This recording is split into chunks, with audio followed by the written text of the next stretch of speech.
Hello, my happy Crumpin' Wargamers. Welcome back. So I'm doing a review of my WTC winning list. It was a pretty awesome list that was exceptionally different from many of the others that were running at the WTC. So we're going to take a quick look at it, and I'm going to explain why I made the choices I did and why I didn't take some of the options that other people took. And hopefully we're all going to learn quite a bit. So this is going to be fantastic. This shouldn't be a super long video, but I'm going to detail all of my choices really precisely. Then I'm going to show you on TTS kind of how I would do my deployments and how I would think on the board, how I was using my units. And we're all going to work really well from this, learn a lot. So if you like this stuff, please like, subscribe, and leave a comment for the algorithm. If you have any questions about my list, I do respond to literally every single comment that you guys leave, and we'll get some great learning in. Cool. So what did my list do? Well, it did a couple things exceptionally well, and we are very, very pleased with what it did. It dominates the primary. It basically just says, this primary is mine, not yours, you can't have it. And then it denies the opponent 7 out of 16 secondaries. And it denies it very, very effectively, because remember, 7 out of the 16 secondaries that are available to you are scored just by holding primary. And then 4 out of the 9 missions that are currently in the 10th edition Warhammer 40,000, you can only score primary by holding no man's land. So your home field objective is useless for scoring primary and a huge portion of the game.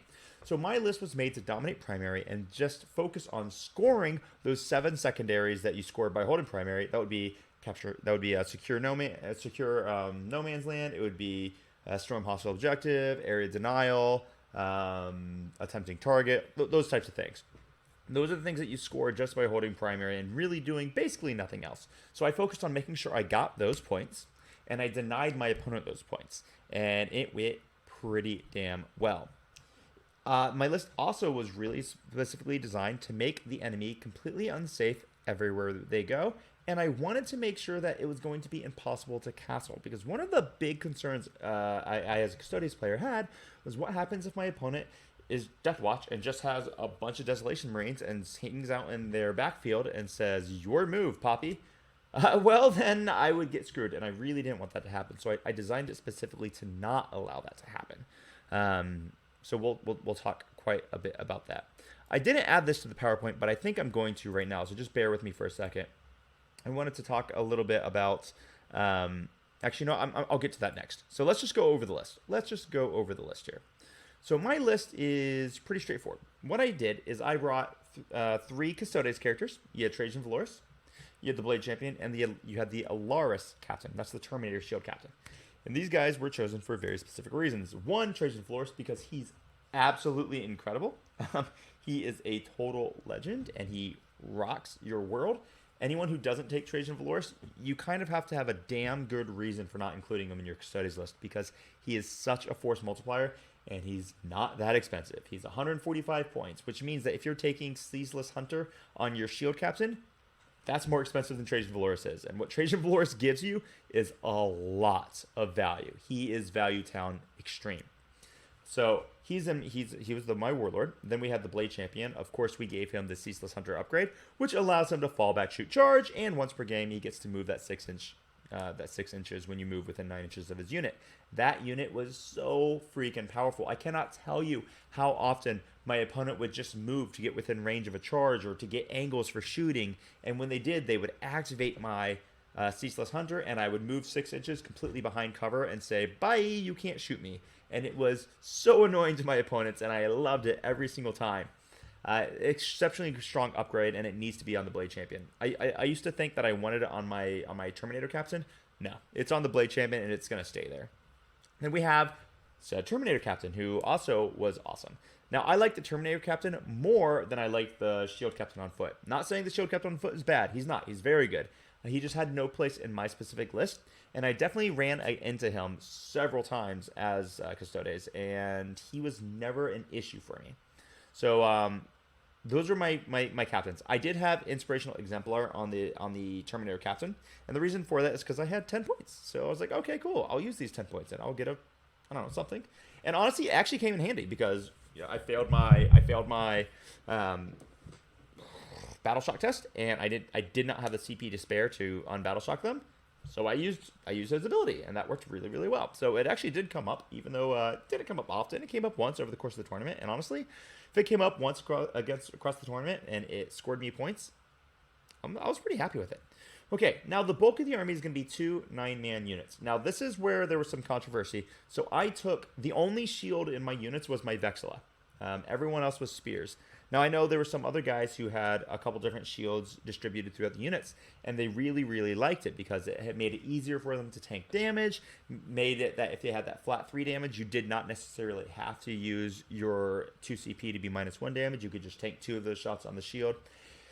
And I get that, and I think those are reasonable choices by the people who piloted that. I can say, by analyzing all the WTC lists, a lot of people chose to take 2, 3. I saw even some people had 4 shields on their list, and it wasn't necessarily a bad choice. Let me tell you why I chose basically full spears. I chose full spears because my list job was to kill my opponent. I was there, I was going to slaughter you, and you were not going to get back up. If I had taken shields, I would not have had that much damage. My Blade Champion squad does kill a Lich Guard squad on average, even though it's a very fine average. I think it's like 51% of the time they kill a Lich Guard squad.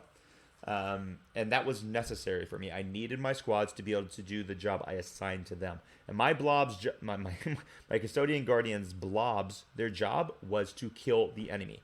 It wasn't to tank damage 3 shots. It was to kill the enemy, and they served that role very admirably. So I had 2 of those units. One was led by Trajann, one by the Blade Champ. Then we had a unit of 5-man Alaris, and these guys, everyone had spears in my army, only spears, except for the Vexillas, obviously. Their job, they killed infantry, they killed tanks, and they were rapidly responding. Now, how did I use these guys? Quite often, my 5-man brick, well, he always had the Terminator Captain embedded in it, because you want the Terminator Captain with the big squad, because you get to maximize the use of your free strat, whether that's going to be -1 damage, whether it's going to be +1 to wound against monsters' vehicles, or actually a CP reroll charge, which I tended to use quite a bit.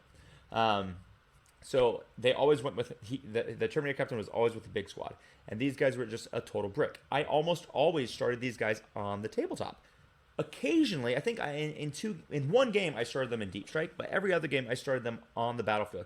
It's because that turn 1 redeploy forces your opponent to play respectfully. It means that they cannot just go for you turn 1, because if they put themselves in the wrong position and then suddenly you just pick them up and effectively Deep Strike turn 1, you can just ruin their game.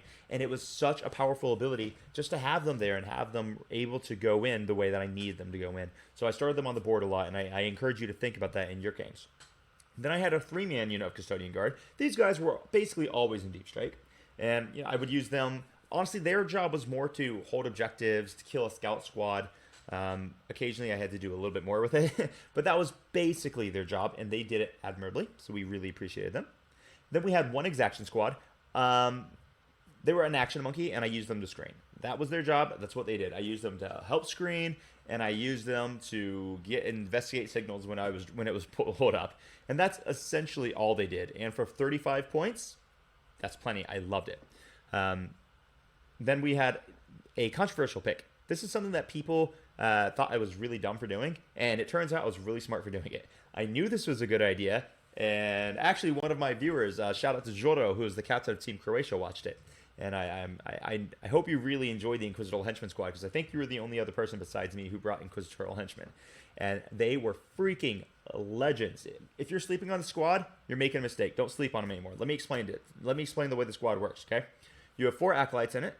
One of them has an eviscerator, so he's like damage 2 in melee. You've got 1 demon host, and that demon host is going to give the entire squad a 5-up invuln. This is very important that the entire squad has a 5-up invuln. Good. All right. Then you're going to have a gun servitor who's got a multi-melta. You don't really want him, but you need him just because you have to. You need him in order to fill slots so that you can get the mystic. The mystic who you take, his job is to give you a 12-inch deep strike denial bubble. This is critical for Custodes because suddenly you can screen an entire quarter of the battlefield with essentially with one model. I mean, I think it's like you need 2 other models also, but it's essentially just that one model. It's able to screen an entire quarter of your battlefield from your Gene Stealer Deep Strikes. It's able to make it so that your Death Watch can't just pop down those stupid pew-pew plasma boys down. Inceptors, the Inceptors, because they can't use their crappy 3-inch deep strikes. It is so powerful to be able to just deny a certain area. If you're playing against GSC and they want to drop those acolytes down to just bomb one of your units to death, well, you could put the Mystic in such a position where they can't drop, which is so freaking good. It's so damn powerful. It's absolutely worth the 80 points the unit cost. And then finally, I actually had a Jakaro Weaponsmith, and that monkey was actually kind of a badass. So the monkey, what he does is he causes your entire squad to be +1 to wound. That's huge, because suddenly you have a Servitor who's actually has a multi-melter who's +1 to wound, who's +1 to hit because he's heavy, and he's +1 to wound. Also, since they're being led by Kyria Draxus, he's +1 to hit against all Xenos, so you don't even have to remain heavy to get the +1 to hit. So suddenly you have an entire... Oh, sorry, I'm getting ahead of myself. So then you have Kyria Draxus to lead them. Kyria Draxus is an Inquisitor who makes the entire squad untargetable from outside of 18 inches. This is critical to being able to have your castle. So you hold your home field objective. They'll never shoot you off it because your Desolation Marines can't do anything about it. Even if they have the Obliterators and they want to do the ignore line of sight shooting, they can't do anything about it. And they can't teleport into your backfield because you're screening it with your Mystic. So this squad is untargetable outside of 18. They're -1 to be wounded as long as there's an Inquisitor in the squad, which there always is. They have a 5-up invulnerable save. They've got 2 wounds each. And if you get close to them, they're going to be +1 to hit if you're Xenos and +1 to wound everything. So this squad suddenly actually does mad damage because you've got that Demon Host who's going to be +1 to hit, Strength 9, AP 2, Damage 3, and he's going to be at +1 to wound. The Multi-Melt is at +1 to wound, and Kyria Draxus herself is at +1 to wound. And suddenly if you're shooting into Xenos, you're hitting on 2s with her Super Flamer. It's a double exploding on 6s. Strength 6, +1 to wound, AP 0, Damage 2. That actually does a crazy amount of damage. It is a very, very big deal. So that's how that squad operates. And then lastly, I had the Eversor Assassin. And this was another one that I caught flack for. People were like, oh no, you need the Custodes Assassin. The Custodes Assassin gives you the VAC. She gives you the teleport. She's so good. And I agree. The Custodes Assassin was good. And did I miss having the Custodes Assassin? Yeah, I did. And that was one of the choices that I potentially would have made to change my guys out. So I would potentially consider trying to figure out how to include the Custodes for a future WTC. But I'm so happy with the choice I made with the Eversor. This guy is a complete legend. In one of my games, he scored me 39 points by himself. I had 2 games where he scored at least 30 points by himself. And I don't think there was any game where he didn't score me any victory points. This guy was just a master at scoring me points. And he was screening for me. He was killing MSU squads. He was killing tanks. I had this dude run in and freaking kill a whirlwind tank. Just casually. He ran in, he killed a land speeder casually. He killed an entire Desolation squad casually. He is just a total badass.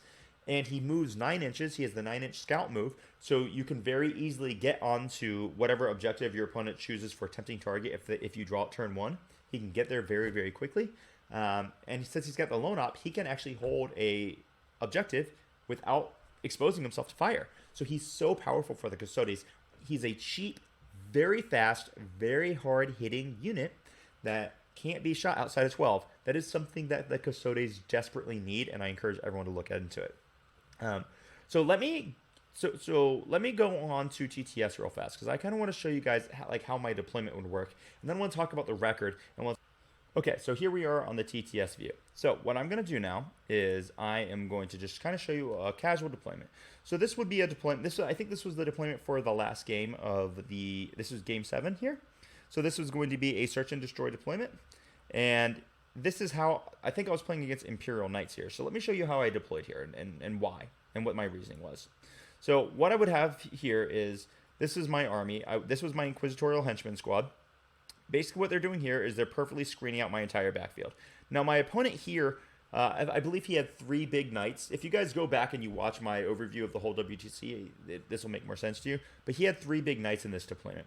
So this Inquisitorial Henchman squad, I'm screening my entire backfield, and I have my Mystic all the way up here who's screening all the way over here so that he still can't do a deep strike with his Knight Atropos that had that special upgrade. I've got my Blade Champion squad right up in here in the middle, prepared to advance either up here or advance through the buildings. Either way, it was really, really important for them to be there. I had my Exaction squad safe because they couldn't see them even if the knights were really, really tall. And then my Terminators were really safe here. So nothing could be seen from using the towering keyword. Everything was safe. Now these Terminators, their job was basically to immediately be picked up and teleported somewhere else. And in that game, what I did is I actually teleported them back here in my turn 1, and I was able to get a 10-inch charge, which was really, really valuable. But I don't always rely on the 10-inch charge, but it's very nice to have it. And I use that many, many times in multiple games. I wouldn't always try to charge them. What I might do is say I would pick them up here, and I might teleport them here.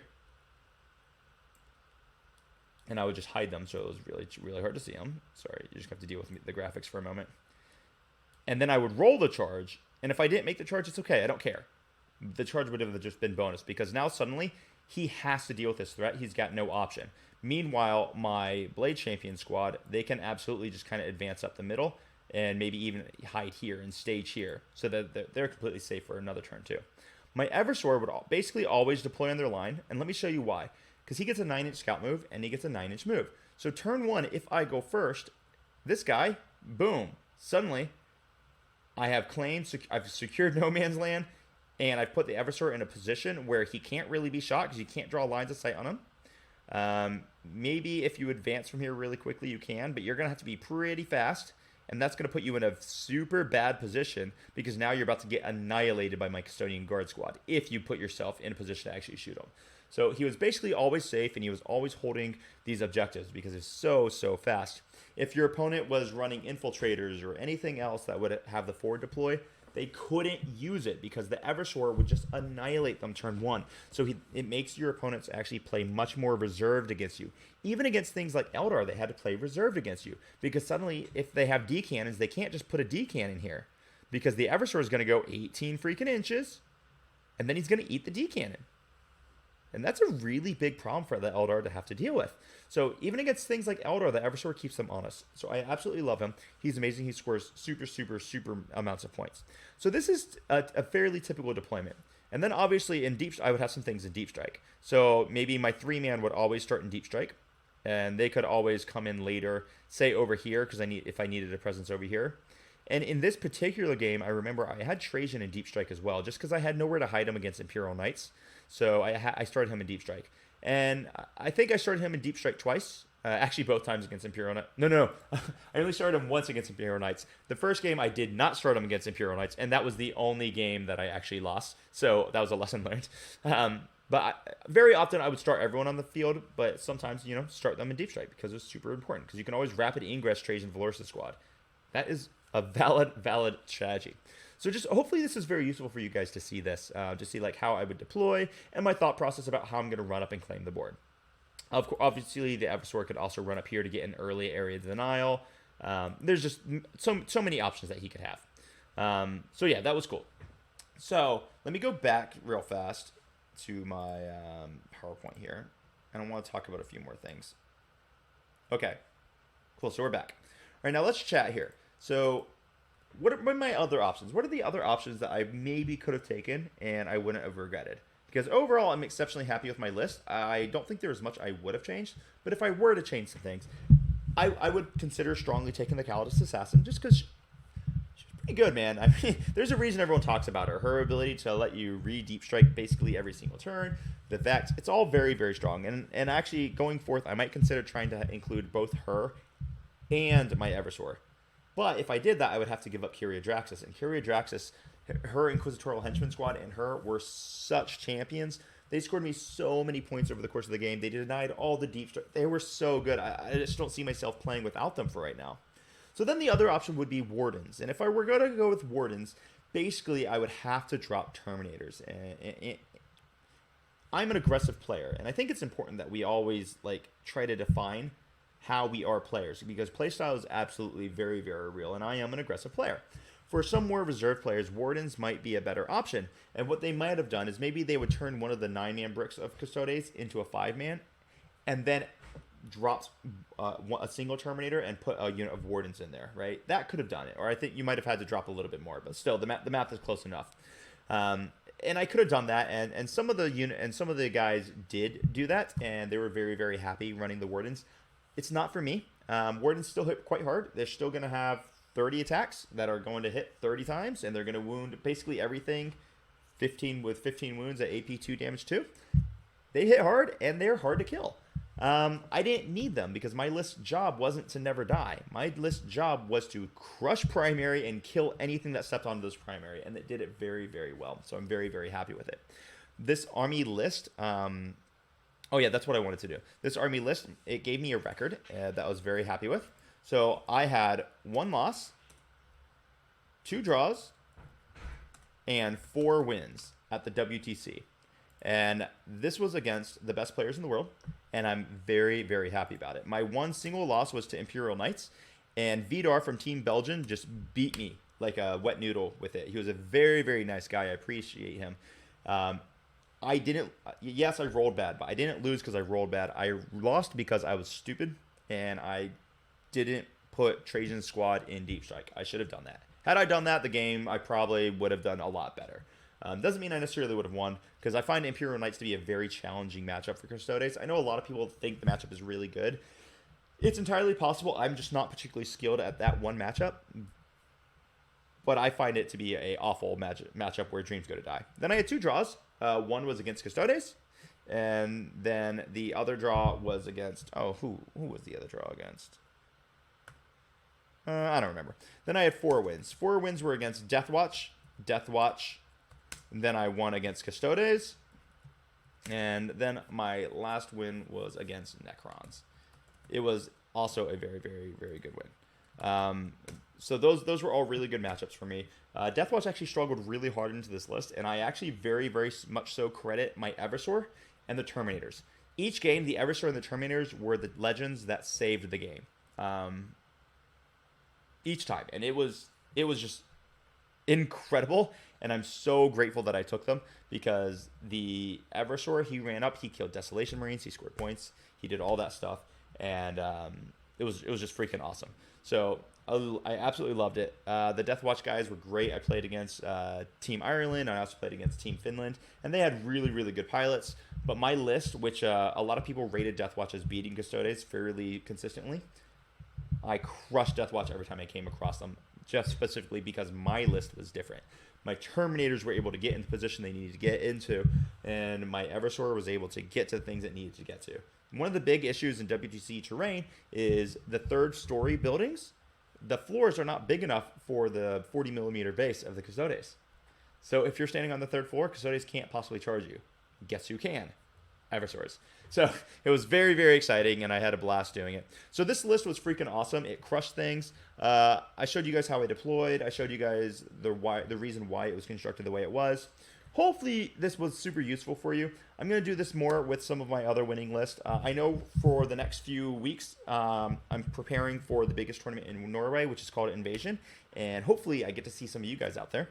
And right now I'm deciding whether I want to bring the Orcs or whether I want to bring the Custodes. I think I'm actually leaning towards Orcs, because I did call my Custodes list that I just explained to you guys. I called it the Adeptus KRUMPstodes, and they were 100% led by the immortal Trajann ValORKis. So I think it's time for me to go crump with the boys for a bit. But this was awesome, guys. I hope you learned from my overview of why I took what I took and why I deployed the way I did. If you have any questions, leave them in the comments, and you know I will absolutely respond to them. If you guys have lists that you want me to look at to give you some ideas, then absolutely shoot me a message on it. I will have my Patreon up by the end of the month, and there'll be a new Discord launched as well, so hopefully I'll see some of you guys in there. Until next time, everyone, happy crumping, and we'll see you in the next video.